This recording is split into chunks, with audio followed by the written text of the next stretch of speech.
It was the year 1000 AD, some 500 years before the historic voyages of Christopher Columbus. A Viking crew prepared to leave Greenland and head for unknown lands. Sailors who'd been blown off course had earlier sighted land further west in the North Atlantic seas. Tales of these sightings had circulated around Greenland for 15 years. Finally, men bold enough and curious enough would find out what really lay in the great beyond. They set sail through uncharted waters, no maps, no compass, and relying on little more than the currents, the stars, and the sun to guide them. From generation to generation, the Vikings recounted tales of voyages to a place they called Vinland. As they huddled around the fire for warmth, for entertainment, tales were spun as the burning embers crackled. Hundreds of years later, the tales were finally written down in what became known as the Icelandic sagas. Scholars have long since debated whether the sagas are history or literature, or perhaps something in between. They went ashore and looked about them. The weather was fine. There was dew on the grass, and the first thing they did was to get some of it on their hands and put it to their lips. And to them, it seemed the sweetest thing they'd ever tasted. The Greenlander saga. Today there's proof that it was these Viking explorers and not Christopher Columbus who were the first Europeans to reach North American shores. But knowledge of this period is incomplete, filled with speculation and controversy. And although the sagas tell us that the Vikings came to a place they called Vinland, questions persist. Where exactly is Vinland? What did the Vikings encounter during their brief stay? And how much of North America did they really see? This is the true mystery of the Vikings in North America.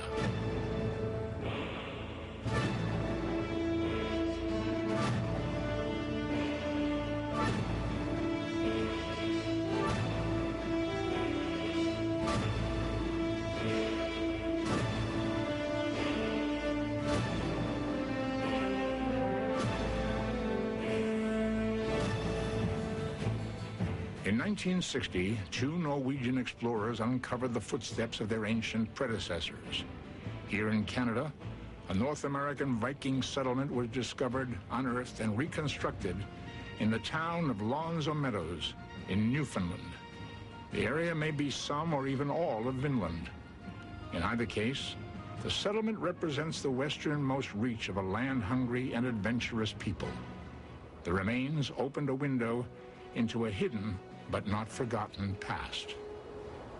Before the archaeological digs at Lawns Meadow, before the empirical evidence that provides, people did believe it. And the reason they believed it was the sagas tell the story so rationally, so plainly. They put to sea as soon as they were ready and sailed for 3 days until land was lost to sight below the horizon. Then the fair wind failed and northerly winds and fog set in. And for many days, they had no idea what their course was. After that, they saw the sun again and were able to get their bearing. They hoisted sail, and after a day's journey, they sighted land. The Greenlander saga. Lawns Meadows is a place that was easy to reach by sea. It was a good, secure base for people who were great seamen and great sailors. It was a place you could go back to. You could repair boats there. You could fix things up. You could rest and refit, and then you could do more voyages further south. The foundation for the Viking migration from Norway to North America began hundreds of years before their landing parties stepped ashore on Vinland. From around 750 AD to the year 1050, they impacted history in a colorful era known as the Viking Age. The core of their world was a loosely defined group of Scandinavian lands comprising more or less what we know today as Norway, Sweden, and Denmark. The Vikings, later known also as the Norse, have long figured strongly in our imaginations. Their vivid history is steeped in mythology, exploration, and conquest. At the start of the Viking Age, Norway was divided into a series of petty kingdoms, often at war with each other. One often looks at the Vikings in relation to what they did to the other peoples of Europe, but among themselves they fought rather constantly. Vikings often were the farmer who was the richest man, who was the man who could afford a ship, and then he would crew it with the people in the surrounding areas. Vikings as farmers? The notion flew in the face of European perceptions, as the Norse were only seen as warriors. Vikings certainly had a well-developed love of battle and conquest, but for most of the year they worked the land. Their adventures were mostly confined to summer, when sailing conditions were at their best. The Norse in Norway, Denmark, and Sweden have been experimenting with ever more seaworthy vessels and with ever more effective navigation techniques that allow them to just cut right across and go out of sight of land and make long sea voyages. The ships gave the Vikings a fearsome reputation throughout Europe. Ideal for raiding, they could appear suddenly, strike without warning, and withdraw before the local people could retaliate. Due to these brief, hostile encounters, the Europeans south of Scandinavia knew little about the northern raiders. Consequently, many misconceptions arose, such as the depiction of Vikings wearing horned helmets. This is pure myth, although it may have arisen from the Vikings' own mythology. This particular artifact is not of a Viking warrior, but is believed to represent a pagan legend tied to Viking culture. The Vikings were pagans and the Europeans were Christian. And that didn't help the European attitude to the Vikings. The Christians were not allowed to trade with pagans. This isolation from other Europeans made it easier for Vikings to justify their barbaric ways. During raids, raping, pillaging, and slave-taking were commonplace in the Vikings' battle tactics. In the 9th and 10th centuries, wanderlust, adventure is clearly a part of the Viking movement west. It was something for young people to do, especially young men once they reached 15. The desire to go on a Viking journey, raid, was a part of the rite of passage. The readiness to do battle was tied into the Viking pagan religion. Death on the battlefield was certain glory, and the only path to eternity in Valhalla, Norse conception of heaven. Vikings looked forward to a glorious afterlife, one infinitely more pleasurable than their earthly world. Pagans saw the natural world as populated with all kinds of creatures, trolls, elves, orcs, and demons. The sorts of things that Tolkien wrote about in Lord of the Rings were very real to the people at this time period. Eventually, the Vikings' plunder of Germany, France, England, Scotland, and Ireland evolved into conquests and settlement. The Viking lifestyle and the way they thought produced individuals willing to chance their luck in new territories. This was especially true for those Vikings who returned after being less than victorious in battle. And so the question is, what happens to the losers? I think if you're on the wrong side, the losing side, you'll have trouble coming back, establishing yourself in Norway. Maybe you simply have to go abroad. Some moved on to small islands to the west, as well as parts of Scotland and England, and to Ireland, where the Vikings founded the city of Dublin in 841 AD. Besides the Viking wanderlust, there was another, more political reason for them to move westward. King Harald Fairhair was consolidating Norway into one kingdom. This put a lot of pressure on individual chieftains who could not hang on to their own power. So they chose to immigrate to a place like Iceland, which was more or less uninhabited. In the year 860 AD, Iceland was settled by political refugees from Norway, as well as by those Vikings who were simply looking for new opportunities. Over time, Iceland proved to be a major stepping stone in the Viking path towards the shores of North America. But the journey was thousands of miles through uncharted seas. Who would be willing to sacrifice home and hearth for a voyage into the unknown? When we return, we'll find out how Eric the Red discovered Greenland and inspired his son, Leif Erikson, to become an explorer.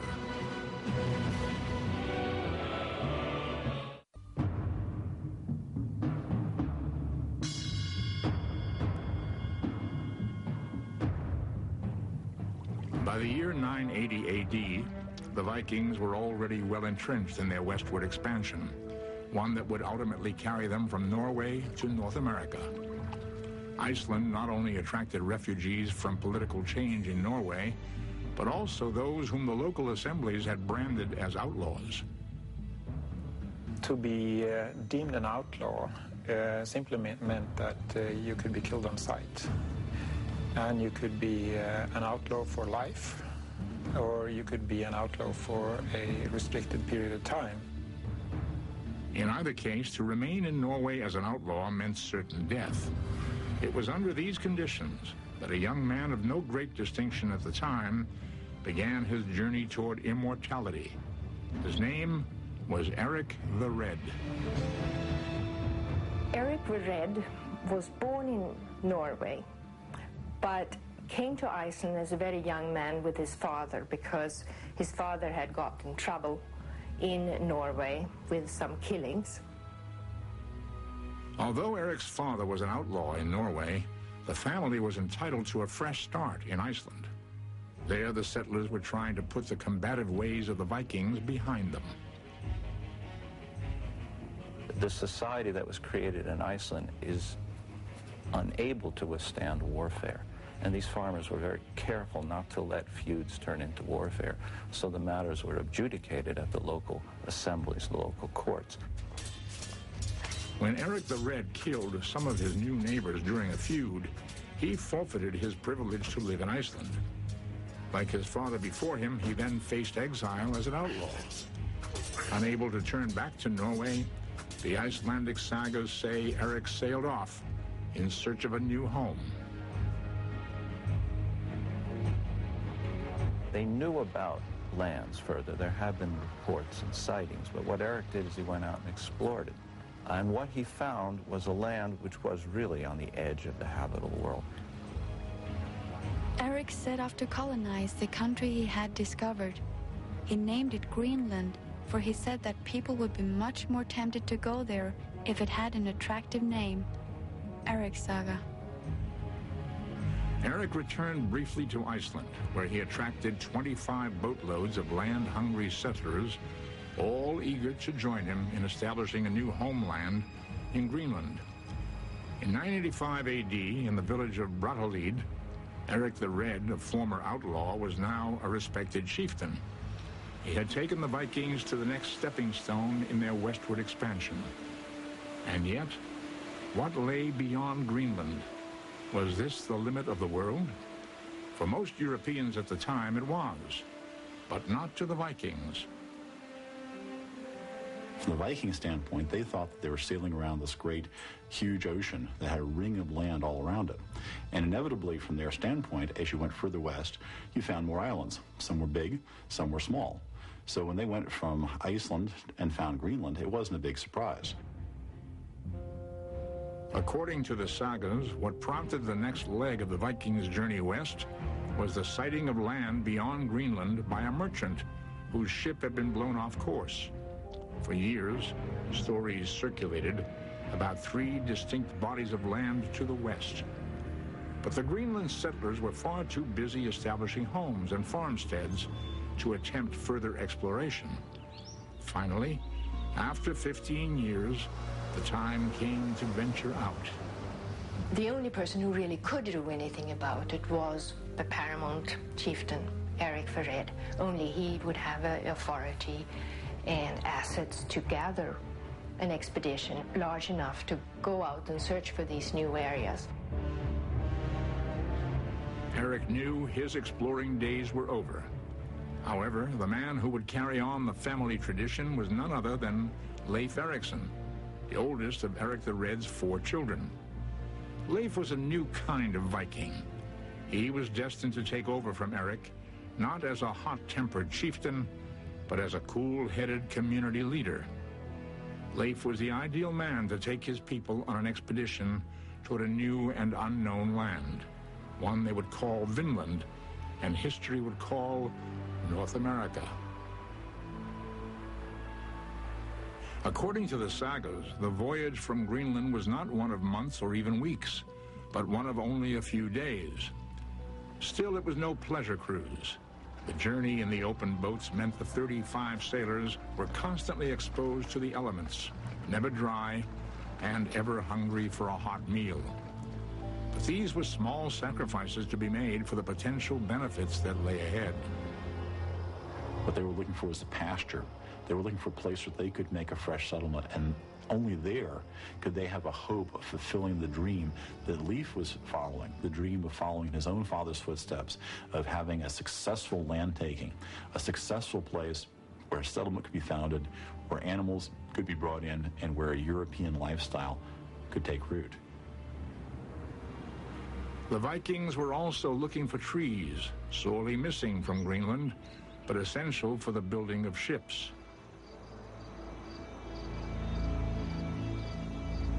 When Leif Erikson's expedition of Greenlanders finally reached the place he named Vinland, they apparently found the area quite favorable. Vinland had plentiful natural resources, including excellent opportunities for whaling, fishing, and hunting.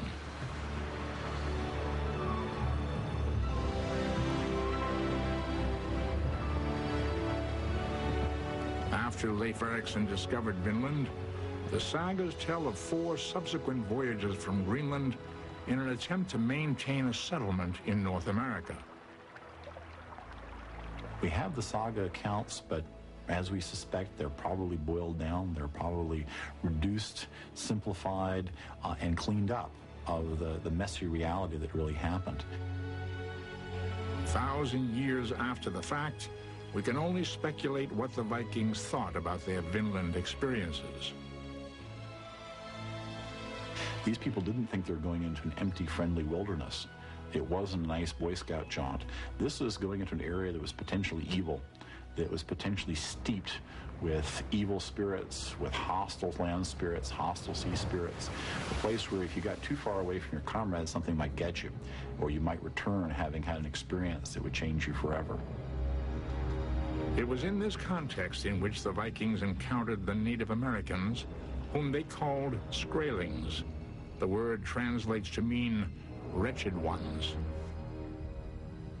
They weren't ever sure when they met somebody on a distant shore whether that was a real human being or whether it was some creature that was pretending to be human. And that's why we have accounts like in the sagas, the first thing they try when they meet a group of Native Americans sleeping under boats is to cut them up with swords and axes and see if you can kill them, to see if they bleed like humans do, and then you know what you're dealing with. This, of course, set the stage for the hostilities that followed. The sagas tell of brief episodes of trade and coexistence, but they also recount how Leif's brother Torvald and others were killed during several battles with the so-called Skraelings.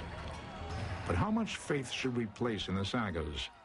In a moment, we'll trace the origins of these ancient stories and learn how scholars have struggled to unlock their secrets.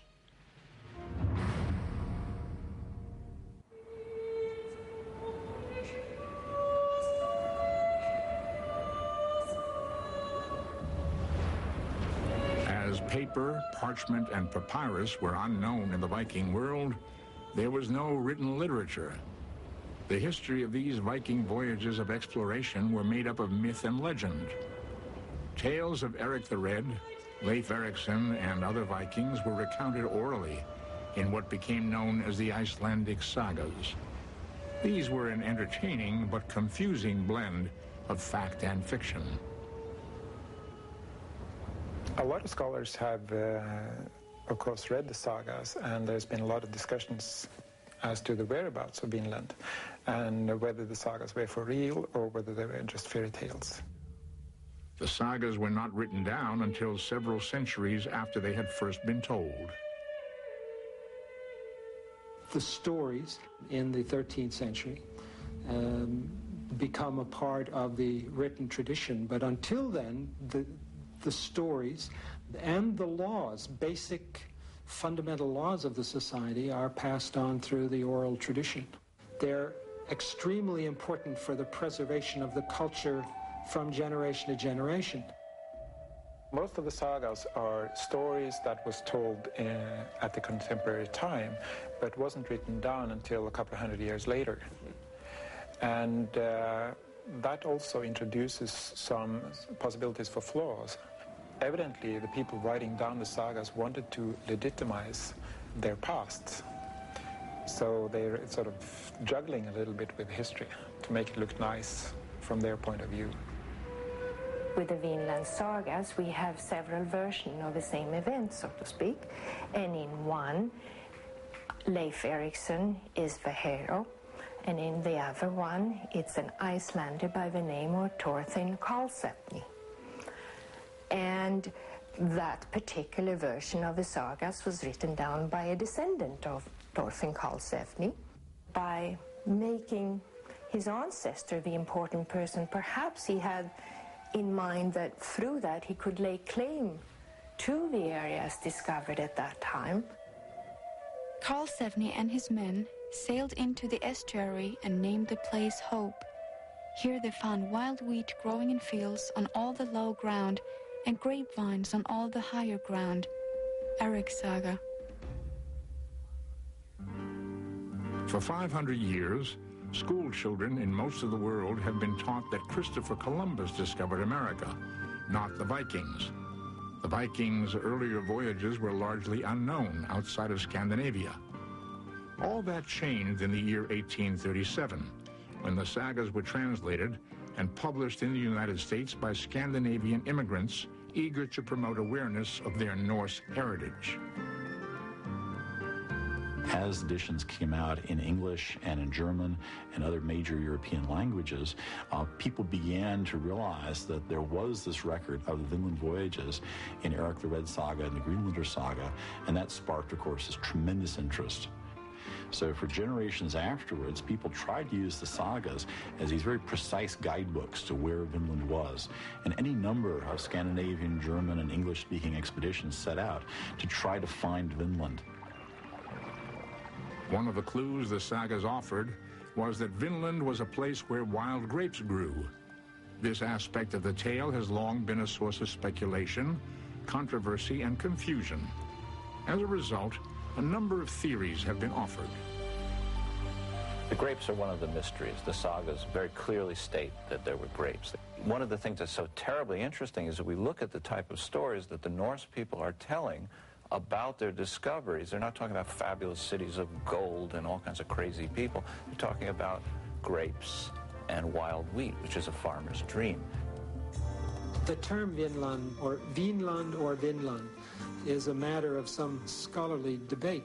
The name Vinland first appears in Adam of Bremen's account, where a reference is made to grapes. Adam of Bremen was an 11th century monk and historian. As he had contact with the Scandinavian people, it is believed he probably heard stories of Vinland. He says that the land is called Vinland because of these grapes, being wineland or vineland. Adam of Bremen, writing in 1076, is a German. He knows what wine is. If he hears the term vin or vin, it's perhaps natural that he thinks of vines.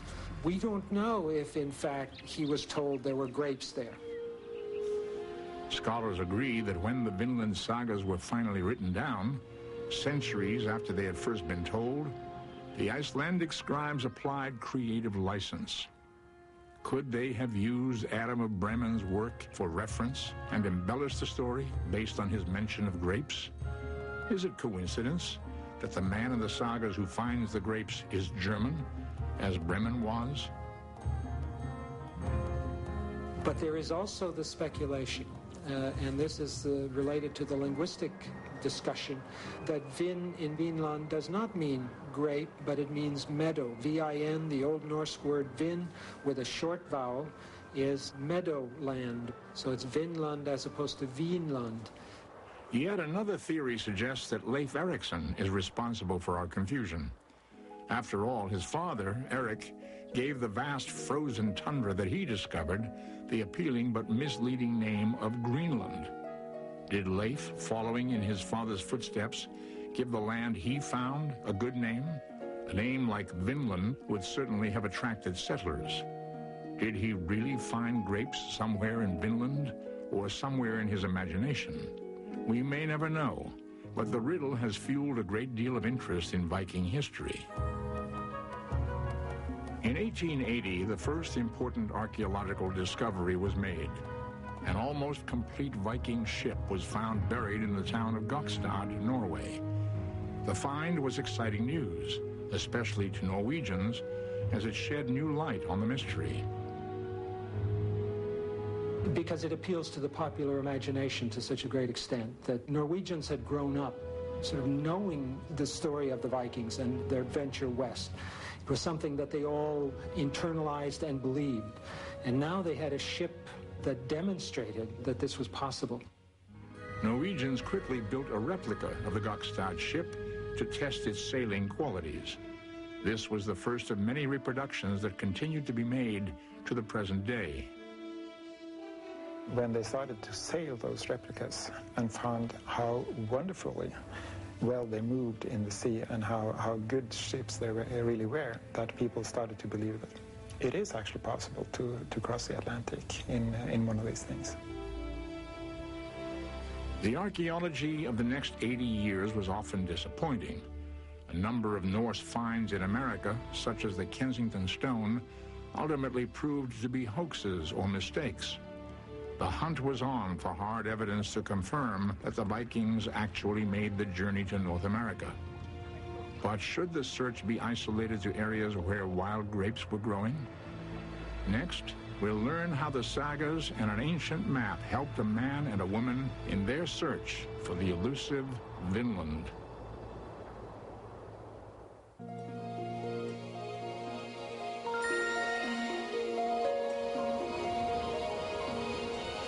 They were so impatient to land that they could not bear to wait for the rising tide to float the ship.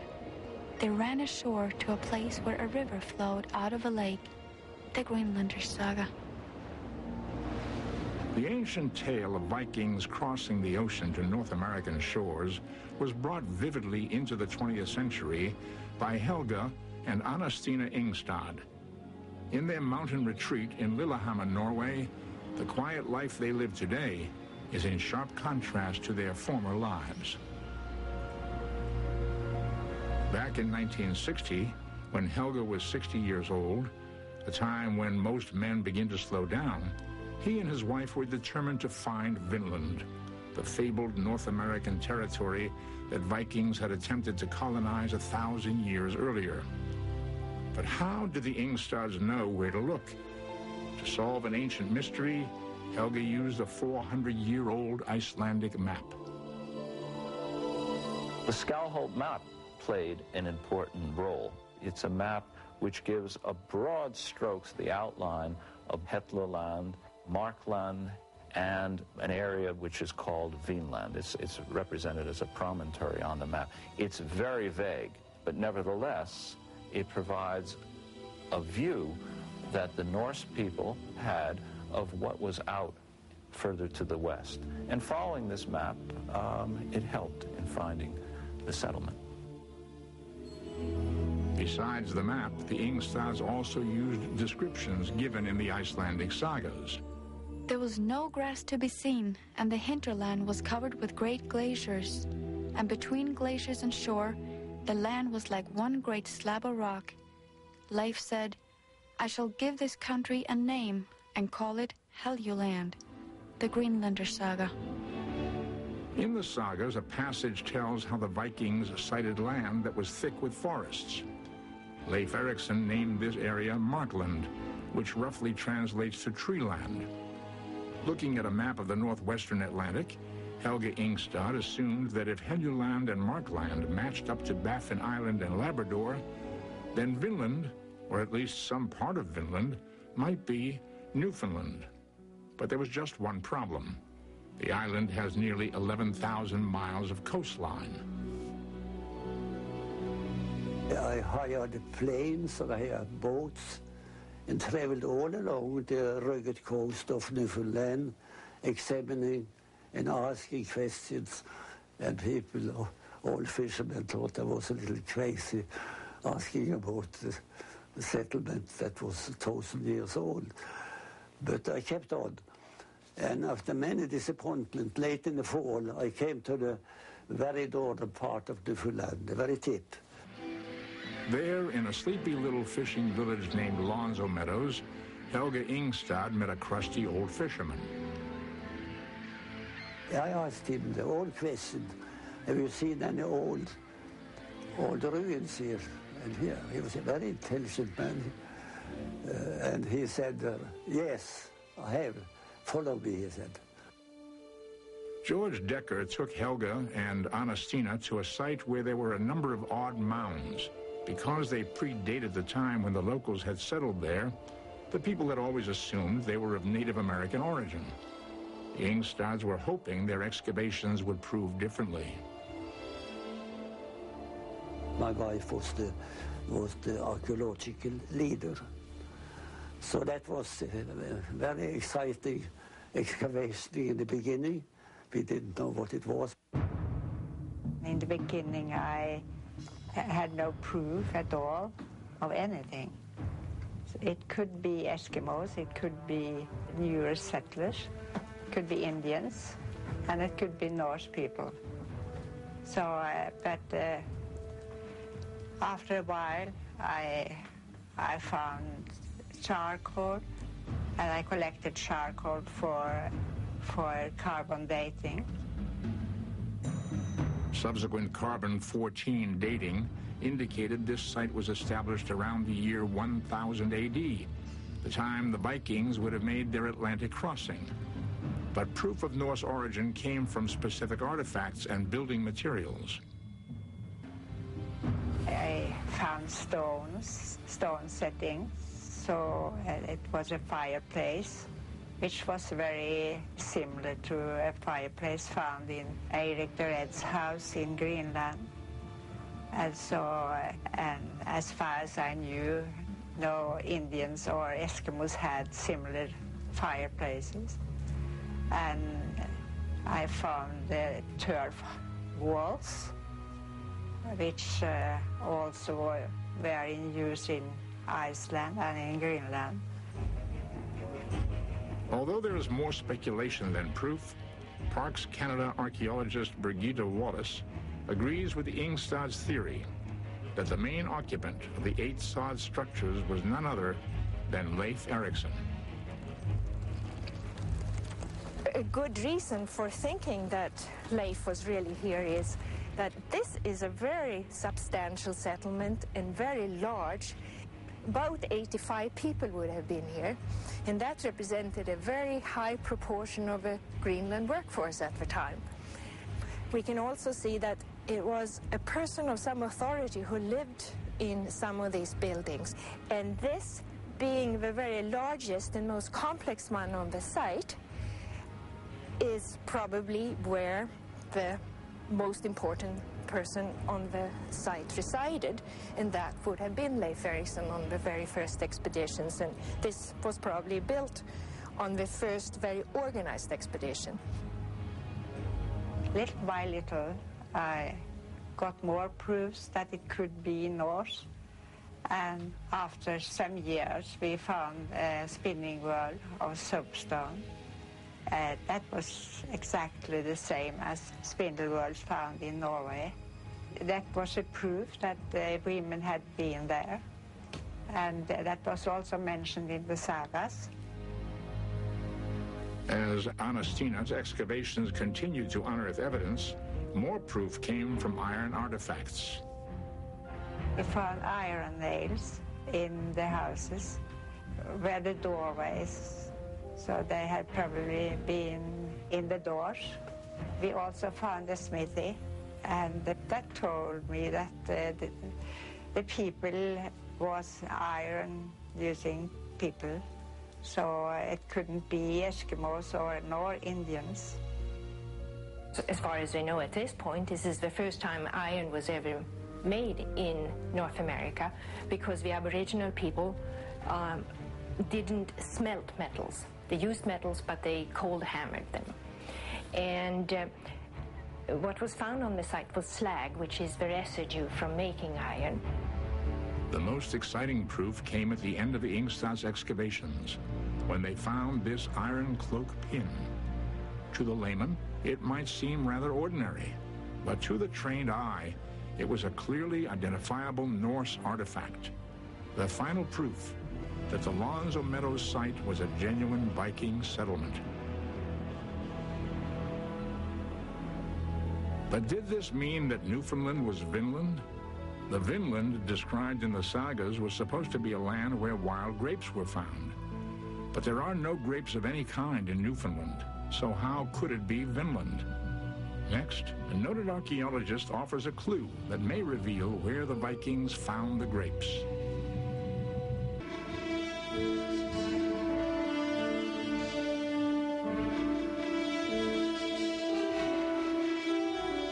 Leif said to his men, "Now we have two tasks on our hands. On alternate days we must gather grapes and cut vines, and then fell trees to make a cargo for my ship." The Greenlander Saga. How could the Norse settlement Helga and Anastina Ingstad found in Lonzo Meadows, Newfoundland, be the Vinland where Leif Erikson established his settlement? The sagas tell us grapes were discovered in Vinland, and yet there are no grapes in Newfoundland. To Helga Ingstad, who discovered the Norse settlement in Lonzo Meadows, the grapes are pure myth.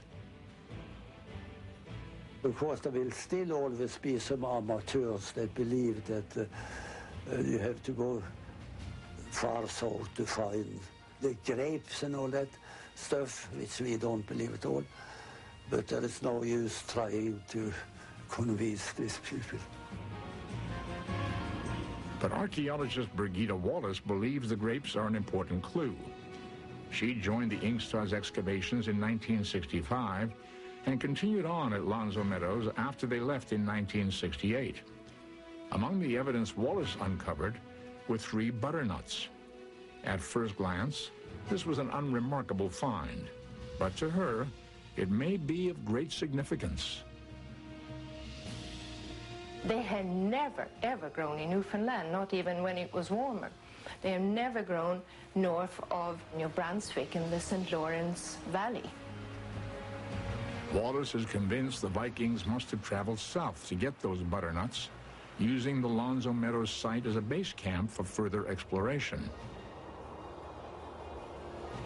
It's really interesting because where the butternuts grow, you also have wild growing grapes. So this is almost proof of the sagas when they talk so much about grapes that give name to the land that was so wonderful to them, Vinland, land of wine. The argument, of course, is perhaps one that will never be answered. It's a mystery that may never be solved. But if the one base that the Vikings had in the Vinland settlement was in northern Newfoundland at Lonzo Meadows, there is no reason that they could not have sailed into the St. Lawrence or down along the coast of what would later become North America. They may have found grapes subsequently.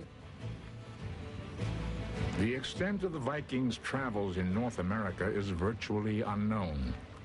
However, there are tantalizing clues. A Norse coin found in an ancient Indian compound in Maine suggests possible travel further south. Archaeologists believe this Eskimo artifact found in the Canadian Arctic is probably an Eskimo depiction of a Norseman. Where did the two peoples meet? The archaeological evidence uncovered at the site of the Viking settlement in Lonzo Meadows offers no hint as to why the Norse left North America. Only the sagas offer an explanation. The fourth voyage to Vinland by an Icelander named Thorfinn Karlsefni appears to have been the most ambitious and final attempt by the Vikings to settle Vinland. Karlsefni and his men had realized by now that although the land was excellent, they could never live there in safety or freedom from fear because of the native inhabitants. So they made ready to leave the place and return home. Amerixca. One of the contributing factors that the Norse stay in North America became short was certainly the presence of large populations already there. The Norse knew they were outnumbered. Maybe the first encounters weren't all that hostile, but simply that there were too many cultural differences for them to get along. Archaeologists speculate the Vinland settlement held out for 15 years at most. Disheartened, the settlers returned to Greenland, which in itself only continued as a Norse outpost till the 1400s. Then the people there simply vanished. One theory has them succumbing to bubonic plague, the Black Death of the Middle Ages. We don't know what happened to the Greenland settlement. That, of course, is one of the greatest of the mysteries. One possibility is that English slavers may have come up and taken the very last remains of the European settlers and sold them somewhere in Africa. Another possibility is that the settlers simply blended into the more successful Inuit Eskimo culture and disappeared. The Greenlanders certainly had difficulty with their environment. They coped with eroding pastures and a lack of forests. This need for wood seems to explain why they continued to come to North America as late as the year 1350. Icelandic annals of that time document voyages to Markland, which most scholars today agree is Labrador. In the broad sweep of history, the Vikings' migration across the Atlantic was ephemeral, an impossible dream. Why then was it possible for Christopher Columbus to succeed?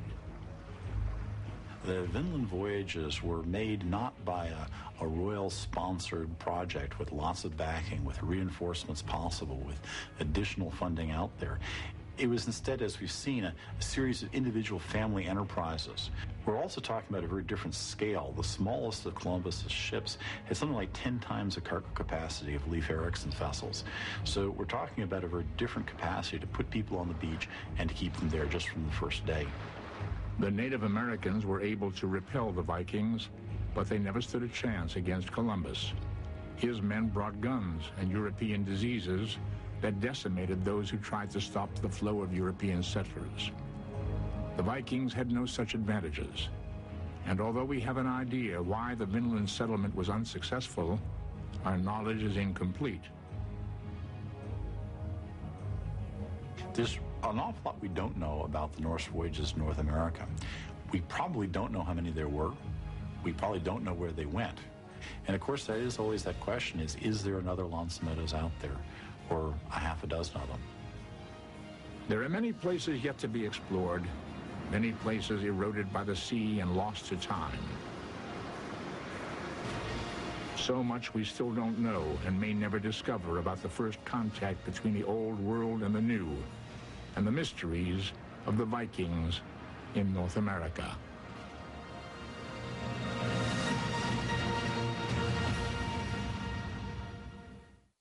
This is the Biography Channel. You want to be yourself, but you're not allowed to be yourself. This is the Biography Channel. I was just beside myself with anger and disappointment. This is the Biography Channel. I'm the only actress